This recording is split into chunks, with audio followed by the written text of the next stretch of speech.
You mind to hit that for me? You got it.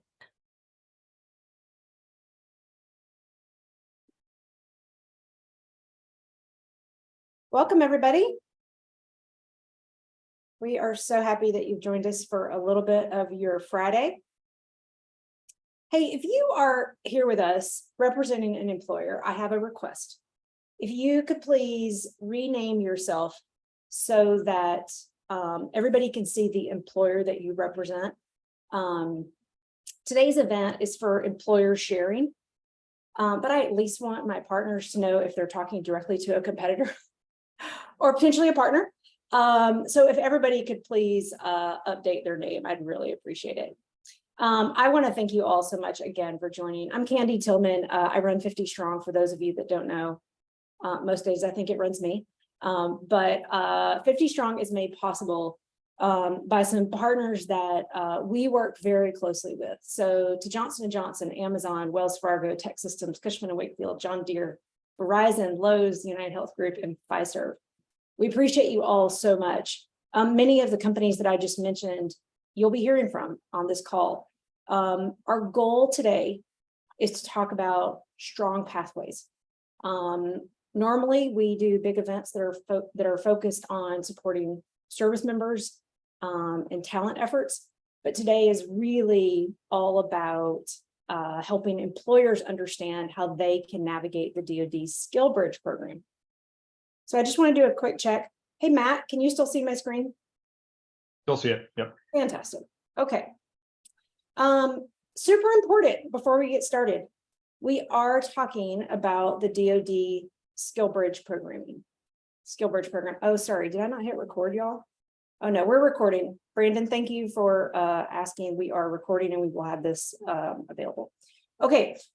Super important before we get going anymore. This is going to be 1 hour of jam-packed information. I am talking fast on purpose because I want you to hear directly from the folks that are actually doing this every single day.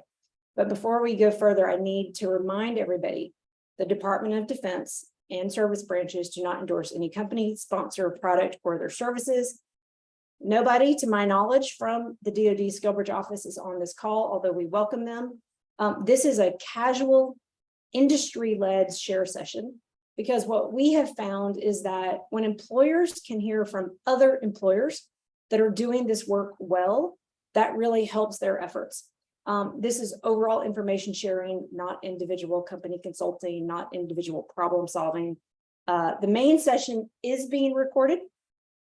When we open the breakout rooms, they will not be recorded. So I just wanted to share that with everybody. If you are here today as an active duty service member, here's what I want you to know. First of all, we always welcome you. And I happen to think that hearing from industry partners on the reality of what they have to do can be super helpful. But I also want to just point out this meeting is specifically meant for SkillBridge partners and interested employers. So if some of the content seems a little bit different than what you may be used to with 50 Strong, or if you are currently looking for SkillBridge opportunities, I encourage you to check out the SkillBridge website. You are welcome to check out the plus 5,000 SkillBridge opportunities that are on the 50 Strong website. And please certainly join us for an upcoming event. Again, request to everybody, please update your Zoom display to include your company name. We would really appreciate that. All right, for today, we are so happy to have here with us some awesome speakers and close partners of mine. We are constantly sharing ideas together. I am going to turn off the screen share and I'm going to ask each of the speakers today to quickly do an intro. Y'all will come back to about your programs, but I just want people to put a face with the name. So let's start out. Mike Piper, do you mind to say a quick hello? Mike is with Lowe's. Sorry, a quick hello, you are with Lowe's. I got it. Yeah. Hey, everybody. I'm Mike Piper. I run Lowe's enterprise military recruiting and military affairs efforts here. E4, when I separated Air Force, was a mechanic. Wish I had SkillBridge available to me to help me make that transition across to HR. So definitely, we'll talk about my SkillBridge program later. But great to meet everybody and happy to share. Awesome. Thank you so much, Mike. Next up, from a little company called Amazon, Michelle, how are you? Doing great. So excited to be here. I am Michelle Mills. I'm an active duty military spouse. My husband served 24 years in the Air Force, and I've been around for the entire ride. My role at Amazon, I'm one of the leaders on our military veterans and pathways recruitment team. We call ourselves MVP. It's just short. Basically, we can assist veterans and mil spouses in all avenues outside of the AWS umbrella. We've got great contacts in AWS, but we specialize in everything else. So very excited. Awesome. Thank you so much, Michelle. From John Deere, David Ottavianelli. Hey everyone, I'm David from John Deere, Army infantry officer, 9 years active duty. Now I get the honor to lead our military outreach programs at Deere. We're unique in a couple of different ways. We can host third party. We have our own MOU with the Department of Defense for SkillBridge, and we also are a third party provider for dealerships located across the country. So I learned a lot over the last couple of years of SkillBridge. Looking forward to talking with you and help make more opportunities for service members available. Thank you, David. We appreciate you. From Cushman and Wakefield, Matt Disher. Thanks, Candy. Hey, Matt Disher. I lead military and veterans programs here at Cushman and Wakefield. We're a global commercial real estate services company. If you have not heard of us, I see some familiar faces and names on here. We've been running SkillBridge for a number of years and think of ourselves alongside of these other partners you're going to hear from as thought leaders in the space. And I'd like to talk about the financial and talent impact of these types of programs. So do follow me and my team on LinkedIn as well, because we share a lot of resources and things like that on there, but also happy to be here to share what I can with you on this call. Thanks so much. Thank you, Matt, for being here. Michael McCoy from Verizon had a flight delay today, so he will not be joining us. But I would like to introduce our last speaker. Stephanie Watson is with the U.S. Chamber of Commerce Foundation Hiring Our Heroes program. This event is shared in collaboration with Hiring Our Heroes. Fun fact, the very first SkillBridge opportunity I ever helped open was with Hiring Our Heroes in about 2018. And so for me, this is really special to be able to share with so many employers alongside Stephanie Watson at Hiring Our Heroes. Stephanie, how are you? Good. Thank you for having me. I'm excited. Awesome. Thank you for being here, Stephanie. All right. So I am going to quickly share my screen again. I have like 4 quick slides I want to run through, and then we are going to open it up to some discussion. Really, what we want you to understand is how leading companies are leveraging this program, the types of roles they're offering, alignment to their workforce needs, how they're getting internal alignment to start and then scale. But really important, most of my speakers here represent really large companies. So any small or medium-sized employers on the line, drop your info in the chat. We'd love to hear it. Here's what I hope everybody takes away from this. SkillBridge is for service members of all ranks, enlisted and officer. And SkillBridge is also for all employers of all shapes and sizes. The way you participate may look different. So we have some ideas for you. But I wanted to just make sure that we certainly highlight this program is not just for the big folks. We'll have 20 minutes of breakout rooms, and this is where we'll split up and you can pick any of the speakers that you'd like to chat with for one-on-one conversation. And then we'll come back together for the wrap up. I understand this actually equals 65 minutes. So if you have to leave before the wrap up, we totally understand. All right. Free SHRM and HRCI PDCs are offered today. For those attending live, we will send out the certificate that you can take advantage of. For those of you that are not familiar with the SkillBridge program, it's an invaluable chance for service members to work and learn in civilian career areas. What it requires is industry partners to open up those career areas and opportunities. It's up to the last 180 days. Usually it's 2 to 5 months, I'll be honest, closer to 3 months. And so really what we found is that when we can help employers understand how they can get to quick ROI in demonstrating value, this eliminates some of the churn. That is the goal today. I wanted to just quickly share, we asked in registration, The vast majority of you are interested in participating in SkillBridge, but unsure where to begin. I hope that we can help answer that today. For those of you that are looking for best practices to scale, we will certainly be answering that today with these partners that are here. For those of you that have submitted DoD applications, we cannot help you with that application, but what I hope is that some of the info you'll hear today will help you as you're navigating. I will always share this slide. I just updated this today. As of today, there are 3,340 DoD authorized SkillBridge industry partners. By the way, y'all, this is not a DoD chart. Do not get me in trouble. This is just me tracking the SkillBridge website over time for the number of authorized partners. 4 years ago, there were just about 100 partners. So as you can imagine, and Mike Piper, is this quote still true today as it was when you said it 2 years ago? Probably more true than ever. Okay, so the point is the program has grown significantly, and it takes all industry partners sharing best practices to make sure that we can keep it going strong. One thing I want to point out, there are 4 key stakeholders, in my opinion, to the SkillBridge program. Industry partners activate the program, but we are only one stakeholder. So what I really try to encourage folks is we have to be respectful for the needs and the goals of all stakeholders. And when we as industry partners demonstrate a focus on best practice employment outcomes, we drive trust among the other groups. I say that because I always just think it's important to make sure that everybody is tracking on that. There was a 57% growth in SkillBridge participation last year alone, which is phenomenal. All right, there's 2 main ways any employer can participate. Most of the speakers here today have their own authorization by the DoD. That is one way to participate. The second way to participate is through third-party partners.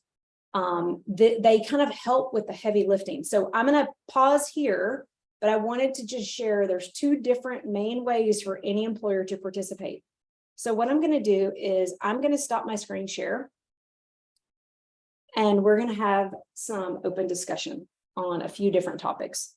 If you have questions, please drop those in the chat. We will all keep an eye on it and answer them as best we can.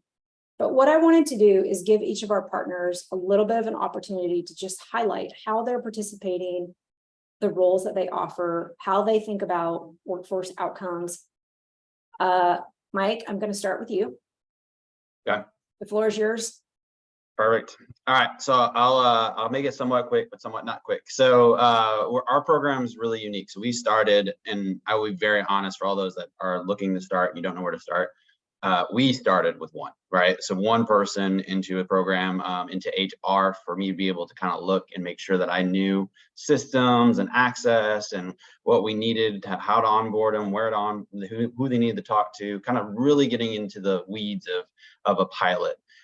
Since we've grown our program to where we offer our SkillBridge program every first Monday of the month, except for in November and December. And you can work at any of our locations across the United States. So all 1,752 stores are eligible, plus all of our RDCs and our supply chain network, and then also our corporate offices now have SkillBridge programs as well. We focus in for the field side on mid-level management. So assistant store managers, department supervisors, and operations supervisors in the supply chain space. And then on the corporate side, we are starting new programs now that are in inventory planning and merch analysts. So the individuals that buy the product and the individual that makes sure the product gets to the store from the manufacturer. So 2 really good jobs on the corporate side. What I'll say is about just running a SkillBridge program, doing this for now 2 years at Lowe's. We have gone over 100 people every single year now, and with a 85% conversion or offer rate to date. I will say that this year's is higher than that, but I don't have the final number, and I can't publicly say that until I have the final number. But we are very successful in making sure that there is an offer given at the end of the SkillBridge. And the reason for that is it takes a village to run this program. And it's myself and 2 other associates for the military recruiting team. But outside of them, we're working with the hiring manager. We're working with workforce development. We're working with our Lowe's LU is what we call it, learning and development, because all of our programs have a dedicated learning training plan that they are immersed into that follows the onboarding or learning plan of the full-time role. And for our corporate ones, they are actually even being taught in, they are in part of in-person taught classes in our Lowe's U and on our campus. So it is very purposeful to be able to build the skills that they might be missing from how to read a P&L, how to do a pivot table, and several other aspects that are needed to be able to do a role are built in a matter of quick time, because they sit in those classes really for only the first 4 to 5 weeks, and then when they really start to work the job. But all of our programs are 12 weeks. Yeah, so it's a beast of a thing to start getting going. But once you get going, I will tell you that one will turn into ask for many, many more very quickly. We placed one in a Dallas market about a year ago, and since now they are one of our highest individuals to participate in SkillBridge, because they loved that individual and they just wanted more, and they just kept coming and asking. It was less than 3 weeks in, they're like, I want 5 more please. And then now that's happening on our corporate side, as we've been able to do one-offs in certain areas. We are getting requests now with the planning for the new year of 5. I want 5, 6. Hey, I don't want to use campus recruiting anymore. I don't want to use external hire. I just want to do SkillBridge. So that's always a great thing once you get that going, and then you see that residual come. Mike, thank you. Hey, y'all, listen, Mike's going to be running a breakout room if you do have questions. Also, please feel free to drop your questions in the chat again. I wanted to also, as you're listening to these speakers, Mike said a couple good points there, right? He started with 1. Please do not boil the ocean. It will not work well from what we've seen. David, can you share a little bit about how you all are thinking about SkillBridge at John Deere? Yeah, Candy, you bet. Hey, first off, I saw a few questions out there, and I want to highlight a few potential answers to those before I get into my portion of this. First, if you're a small business and you don't have an application in, you can use a third party. So we have Hiring Our Heroes is an example on that today. There's a number of contacts. Stephanie's on the call today. You can reach out to that organization, and they can partner with you to become a third party provider. And Stephanie, correct me if I'm wrong, right? Please. But You're right. You don't have to get a DoD memorandum of understanding completed to start this. And that's what I highly recommend to start, is you go through that third party, right? Regardless of who it is, Hiring Our Heroes is one of those options to do that. Eric, you were asking, and I think Mike, answered it. How do you get hiring managers on board with this? It's, hey, military members are going to be, one, they're going to show up to work generally. Okay. They're going to be motivated. They're going to learn quickly. They're going to add value to your organization. And then, looking long-term, they could help fill and grow your organization. And it takes one. Once you get one going, you really see that momentum build. And like he said, you got folks asking, how can I get more, right? In part of that. So doing that due diligence, I think, is important to do it. Hey, real quick, I'm going to share with you a couple of slides. So we've learned a lot in the last 3 years since we've been doing this. We've gone into hosted over 260 SkillBridge and about 560 total veterans. So our process here, we have folks, if they're interested in Deere, fill out a contact card. You scan this QR code, you decide which type of role you want to look at. And if you're active duty, you can do the SkillBridge. So the reason I bring this up is we find ourselves coaching and helping and mentoring service members that may not even consider SkillBridge, or may not be able to do this and feel, hey, what can I do next? So if you're SkillBridge and active duty, you can go down that, and then them using that SkillBridge opportunity in that network and that experience to apply for and be the top candidate for those full-time roles. Of course, if they're a veteran, National Guard, reservist, or spouse, they have to go down a different path, but we'll help them through that. In those conversations, when we set up a call with them, here are the 3 key questions. And I bring this up on purpose because we've learned a lot over the last 3 years on making this better and continuously improving, right, from other businesses and how they do it and looking at it. The first thing we see is location is critical. So understanding what locations they're going to and why. Why do you want to consider this location and what does that mean post-internship?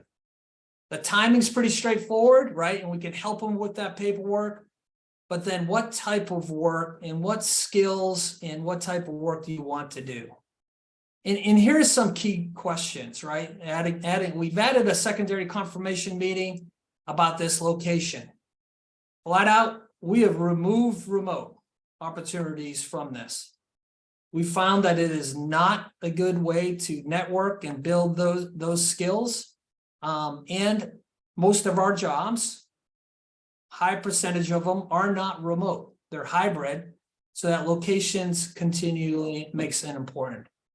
We refined our opportunity listings, right, to have better matches. And then when it comes to service members, understanding of the role and their skills match. A lot of service members will say, hey, I'm interested in project management. We have very few project management roles, but you will project management in a role of a supervisor, a sales manager, or any of these different things all day long.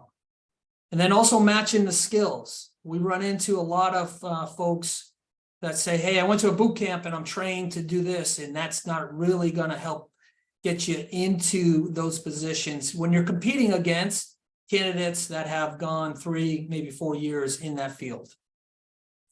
And then just confirming the intent, right? Why we're looking for that. Another critical thing that we've done here is feedback on surveys and feedback from our surveys to help implement a mentoring program from the start of things. And then improving our communication with our HR, our talent acquisition teams in the business through a number of different things. So lunch and learns, sharing how this program works, integrating into our HR processes and managers, et cetera, with that. So I just wanted to share with you some of our key lessons learned on this as we continue to hopefully make more opportunities for service members. Thanks, Candy. Thank you, David. All right, couple of things. Matt Disher's like text me, Candy, let's talk about financial impact. We are going to talk about that next. Jennifer, I see your question about strategies for small, medium, and large size businesses. We were going to talk about that right after we talk about financial impact and hear a little bit from Michelle Mills. Matt, you want to dive into like assessing financial impact and the value proposition? Yeah. So first I will say that everything David said, everything Mike Piper said, all of that, we could probably all repeat all of the things that we're each saying. And a lot of that is because I've sat at the dinner table with Mike and David and Candy, and we've all been sharing, processes and secrets for a few years now.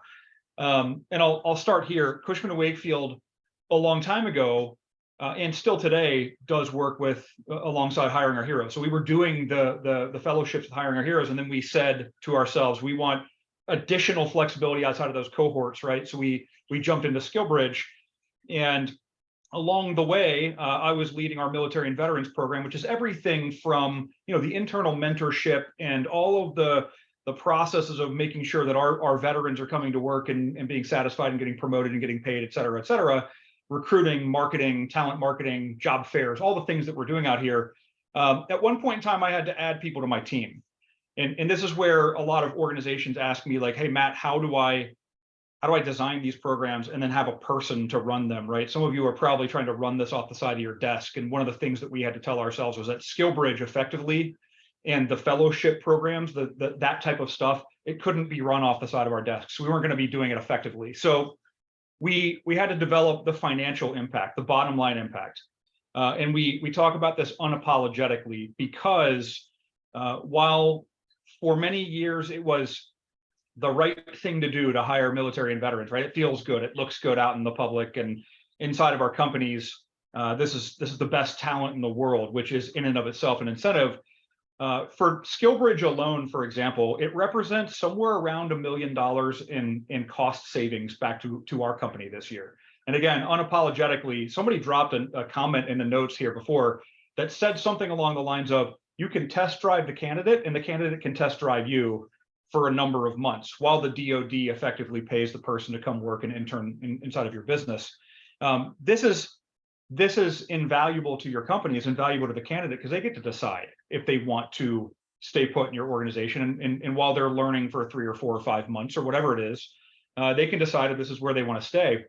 As Mike mentioned, for us, we're sitting at like a 97% lifetime offer rate. We're offering 97% of our SkillBridge candidates a full-time role on the back end. Some of them decide to go back to school and leave or whatever. But again, if they do decide to leave, it has effectively cost us not much, if anything, right? So one other piece to this is that if you're a consumer-facing business, or if you're a business, obviously, that's doing business with other businesses, you're going to find cultural alignment with doing these types of programs, right? We have clients. Some of the companies that are represented on this call are clients of ours. We sit in on quarterly business reviews where we share our strategies around running military and veterans program. We've helped some of our largest clients in the world to develop their own military and veterans programs, to include process building around SkillBridge. And now they're taking advantage of the same type of thing. What that represents is no longer is this nice to have or the right thing to do. Now it is a business imperative to our clients as well. And it represents a real dollar amount on top of all the other financial incentives you receive. There are tax incentives. We can talk about that in a specific breakout if you want to reach out to me after that. There's real bottom line impact here, which, if we're being honest, this is how businesses operate, right? So we have to just bear all this in mind, that there are potentially, depending on the size of your business, small or large, could be hundreds of thousands or millions of dollars or tens of millions of dollars in business implications, not to mention cultural alignment to your clients and your potential consumers. So again, feel free to reach out to me. I'm always happy to talk about this stuff, as well as all the other topics you're going to hear from everybody else. All right. I'm going to pull my screen back up just for a minute. I want to show a couple quick slides because we've had some questions around how to get started, right? I am going to make Candy's opinion. This is Candy's opinion from working in many large companies and working with the SkillBridge program a lot. I'm again sharing my slide here about the 2 main ways an employer can participate. Yes, I know you can go to Army CSP. Yes, I know you can go to some locations, but in general, for most employers that are thinking about all services, 2 main ways. Yes, you can always apply to the DoD to stand up your own program. You can also work with any DoD authorized third-party SkillBridge facilitator. All right, Candy's opinion only, so take it for what it's worth. My recommendation is that for almost any company, no matter the size, they start by working as an easy on-ramp through a third-party facilitator, because that organization has the internal knowledge of the SkillBridge program, and they almost help serve as like business consultants to your own efforts. All of the partners that you've just heard from have their own authorization with the DoD. There are also many third-party facilitator programs that can help you as an easy on-ramp. Couple things I want to point out. Hiring Our Heroes is here today. Many of our partners that you see talking here actually started using Hiring Our Heroes as an on-ramp to learn the program, right? I myself did as well. John Deere, David mentioned that they are working to fill their own roles, plus they are working as a third party for their downstream dealer roles as well that are other businesses. Tech Systems is another third-party partner. I believe that Franklin Reed is here today, another third-party facilitator. Here's the thing, y'all. There are lots of third-party facilitators. They are not all created equal, so please choose wisely. I will leave it at that. If you want to have follow-up, I'm happy to have that with you. Interesting enough, 50 Strong is also a SkillBridge facilitator, but I don't have the capacity today to do it well, which means we want to make sure that we're highlighting strong partners that can help you as an on-ramp. For those of you that choose to get your own DoD authorization, I encourage you to check out the new design of the website. The strategic pause has been lifted. They also facilitate info sessions on the application itself. I sat through one this week. It was actually super informative. Jennifer asked a question, what size employer should be thinking about a third party as an on-ramp? I actually think any company that fits into any of these buckets should certainly consider working and starting with a third party to open 1 or 2 opportunities and learn and see how it goes for you. Okay, so again, this is for small, medium-sized companies for sure that don't have dedicated military recruiters, but even for some larger businesses that do, that need a little bit of extra resource help to guide them in their business process. With that, I will stop my screen share. Michelle from Amazon, given all this, do you mind to share a little bit about Amazon's SkillBridge efforts? Absolutely, I'm happy to. So we are our own individual SkillBridge provider, but what we have found over the years, there's such an internal desire and wish to host fellows, to bring fellows on, that we've really just decided to partner the majority of ours with Hiring Our Heroes. What that allows us to do is scale large. So we can host, 100 fellows easily in a cohort across, multiple different business lines. And what the advantage of using our Hiring Our Heroes partnership is, our recruiters aren't having to go out there and source. We're given a book. We're able to go through the book. We're able to look for the skill set we need. We can narrow down by what people are interested in, by locations that they would want. So as somebody put in there, if you don't have a Flagstaff opportunity, don't ask people to, fellow in Flagstaff. Jill, that was me. Yes, that is huge because that's really important. And so we have that has allowed us to be able to scale our program to the next level. The thing that we've also found through the SkillBridge program, not only is our conversion rate very high, and when people decide to convert, if they decide not to, it's most likely that they've had that opportunity to have that insight of what the role was and just decided it's not for them. When we think about operations type role, heavy 24/7 type environment, a lot of veterans aren't quite sure what it's like until they get in there, and then they decide working in a warehouse is not what they wish to do. But the other thing that we've seen that's a true benefit for us is we are tracking the retention numbers, and we're also tracking promotion and our regretted and unregretted attrition. And I will tell you that if we have individuals coming through SkillBridge, we're retaining them better. We all know that veterans, there's a propensity to change job multiple times in those first 2 to 3 years as they're getting settled post-transition. And what we have found is this is a great way to give them that insight where they didn't have to come on board with us for 6 months and decide it wasn't a fit and then leave.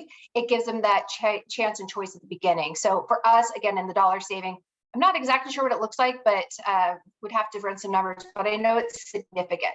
We think about ramp time to hire an individual. Should we have brought them into a direct hire? That's 3 to 6 months of recruitment efforts. You've got manpower, all the onboarding, and just to lose them that quickly is pretty dramatic. So for us, it's been a wonderful way to save money, be more efficient, and then also support our veterans more as they're coming in. Thank you, Michelle. Okay, I want to let Stephanie Watson share a little bit. As a reminder, you have options of third-party SkillBridge facilitators. Again, please choose wisely. Again, I want to thank Franklin Reed from Tech Systems for being here. There are many strong third-party partners, but today I definitely want to make sure that you're able to hear from Stephanie Watson at Hiring Our Heroes. It's been mentioned here a lot today. Stephanie, the floor is yours. Thanks, Candy. And the nice thing about all of this is the SkillBridge landscape is big enough for all of us to fit into. So, it's nice to have the collaboration between even third-party providers to be able to, there's plenty of service members for all of us to tap into. So we are happy to be one of them and to work so closely with you and with all of these companies. And one of the things that I want to really emphasize is, we talk about the third-party providers and how significant that can be. But just know if you're just starting out on this, the on-ramp is a lot easier for using the third-party providers. We make it look a lot easier than it actually is. There's a lot of paperwork involved and coordination between the commands and the service members and the timelines and all of that. So to get your feet wet, this is a great way to start. But once you're more comfortable in it, you don't have to choose one or the other. You can do both. A lot of a lot of our companies that we partner with on large scale have their own SkillBridge programs as well as tap into ours. So make sure that you don't think you have to have one or the other. You start with one and then move to your own. You can stay with a third-party provider the entire time if you want to. You don't have to have an entire team dedicated to this. I mean, since 2015, I will tell you, I've been around since the very beginning in 2015, that little tiny green dot in 2019 that had 123 providers. I was here 4 years before that, providing SkillBridges down in Fort Hood, Texas, now Fort Cavazos, Texas, as a program manager. And we've learned a lot over these years. And a lot of it is hiring manager level buy-in is so important. And I'll tell you why. We get a lot of our military recruiting teams getting in, they're very excited. We do all of these, we learn a lot. And then when, in our case, when we send a pack of resumes to hiring managers, they look at it and go, I don't know what this is. I don't know how to tap into it. I don't know how to read these resumes. They're very military. You know, there's only so much we can do to sort of help them with that ahead of time. So getting really the buy-in at the lower levels is so vital if you want to have this be successful. And to I think Candy said this, starting with one fellow or one SkillBridge participant, seeing what the process looks like, seeing how it goes, it will explode from there. At Hiring Our Heroes in 2015, there were two program managers, me and Rob Comer here at JBLM outside of Seattle. And we had 82, I think we had 82 fellows that first year. And last year in 2022, we had 2,200 go through in just 2022. So we are at the point now, we've had over 10,000 fellows since 2015. So we know a thing or two because we've seen a thing or two. So you can't stump us. You definitely can't stump me because I was around when it was just 82 fellows in the first year. So I want to emphasize again the importance. As I am now a 26-year military spouse, my husband is still active duty. Been doing this for a long time. Location is really, really important for a lot of people getting out of the military. We have been moved around, some for only 4 or 5 years, some of us for 25 years. And a lot of people want to focus on the opportunity and say, well, it's a great opportunity, but it can be in any one of these 3 states. As a military, I don't say military member, a military spouse, I will tell you, when my husband gets out of the military, location is very important for us. So please take that into very high consideration when you are thinking about hosting SkillBridge fellows for bringing them into roles. They're mostly looking at location and role, or at location rather than roles and pay as a first. That's one of the things we've learned over all these years. And then to Matt's point, when he said, you know, try to do this sort of off the side of his desk, it's not as easy as you think it is. So even the partners we work with, Amazon, you know, we have a very dedicated team on our side, a very dedicated team on their side that works and moves all these pieces. That's the way we can have 100 fellows per cohort.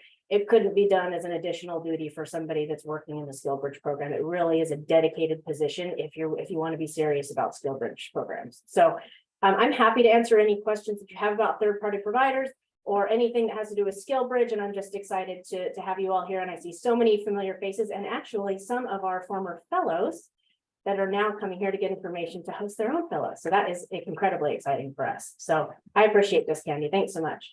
Awesome. Thank you, Stephanie. A couple folks I want to send a thanks to for being here. Lindsay Toplesky, I appreciate you being here. You are a critical part of my own journey. Mike Powers, thank you for being here. We appreciate you. We are going to open up breakout rooms. Each of our speakers are going to host a breakout room, and you are welcome to ask your questions to them directly. Before we open breakout rooms, Mike, do you have anything you want to add? You were the first speaker and we've covered a lot. Do you want to add anything, Matt, David, Michelle, before we open the breakout rooms? I'll just add to real quick on Matt on the business case. It is a business case to hire veterans. It is a savings, and I think every single one of them has talked about that. But the program itself is really, ours is dedicated on the hiring side. It's a nice that it also saves me $2 million every single year, and I can go to the business and say, hey, I saved you $2 million, and I've brought in this many individuals, and they've been here. We have retention numbers like everybody else, and you're able to kind of say that. But in all honesty, the true focus I never want to take away from is really just building those skills and being able to convert them into full-time employment. But with that said, you're saving salary, you're saving finder's fees, you're saving tons of money when it comes to, because it is cheaper to recruit in this space than it is, say, campus. You are always saving there. And then obviously you've got retention numbers. And then I have numbers from like our employee engagement survey that says that a veteran has a lower turnover if they're a store leader, or if they're a leader in our business, it's lower turnover. So then that's even more incentive for my business leaders to say yes to do this. Hiring veterans is a business imperative. And I think it's super important that while it is a feel good and while we all want to help veterans, we have to always look at it through a lens of what is the business case and constantly selling that business case internally. All right, I'm going to open up the breakout rooms. Hey, we have 2 extra breakout rooms. If there are folks here that you want to have conversation with privately, you can go into any of those extra ones that you like. I will pause the recording